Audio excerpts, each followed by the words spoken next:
Hindi naman masama na mangarap na sana lahat ng ating mga mambabatas ay mga nakapagtapos ng abogasya o doktor o nanggaling sa isang prestigious na school. Pero alam natin na hindi nangyayari yan. Kasi ang mga tao, niluluklok nila kung sino yung alam nilang karapat-dapat at hindi ang batayan ay kung ano ang kanyang natapos kahit naman sa matataas na posisyon. Ngayon, ang tanong is kung kailangan ba na ganun dapat ang kanilang mga natapos para maging public servant? Ang sagot po natin dyan ay hindi po. Nasubukan na rin po natin na magkaroon ng mga politiko na hindi nakapagtapos pero maganda rin po yung kanilang mga records. Now, ano yung kailangan nilang gawin? Ano yung kailangan natin gawin? If po tayo yung nandun sa posisyon na yun, na hindi po natin alam, pero hindi ko sinasabi na hindi dapat natin aralin. Aralin natin. Pero ang pinakamaganda po ay balikan natin yung basic principle, yung teaching ng Biblia o yung salita ng Diyos. Kung gusto natin na maglingkod at wala tayo yung qualification na hinahangad ng iba, meron ka po na pwedeng gamitin at yun yung salita ng Panginoon. I'll give you one example. Romans chapter 12 verse 9.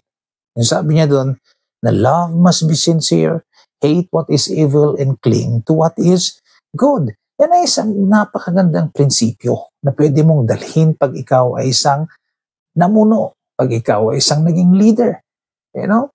Na anong ibig sabihin nun? Ang pinopoint out ni Paul doon na yung love dapat na meron tayo, it's something that is genuine, without hypocrisy, na kayang i-overcome ang evil with good. Di ba? Like for example, bilang congressman, binigyan ka ngayon ng pera, di ba? Na kailangan gamitin mo sa iyong distrito. Now, pwede mong siguro yung pera na yun is confidential.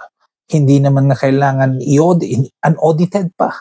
So, malamang, example lang po to malamang pwede mo rin siyang ibulsa at hindi malalaman o hindi siya magiging illegal. But it's because you have yung wisdom, kagaya ng salita rin ng Panginoon na sabi niya na, ano na yan? The fear of the Lord is the beginning of wisdom. It's because you know Him, you know God, and you prioritize yung salita ng Panginoon at hindi mo gagawin yun. It's because meron ka yung reverence, within you, inside of you, sa puso mo, na hindi mo gagawin yung masama.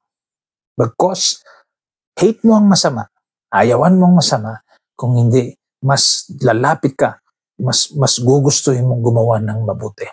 Di ba? Kasi nga, iniisip mo na hindi porket hindi nakikita ng tao, pero dahil may takot ka sa Diyos, alam mong nakikita niya, kaya hindi mo siya gagawin. Di ba? Kaya yun ang pwede natin gawin.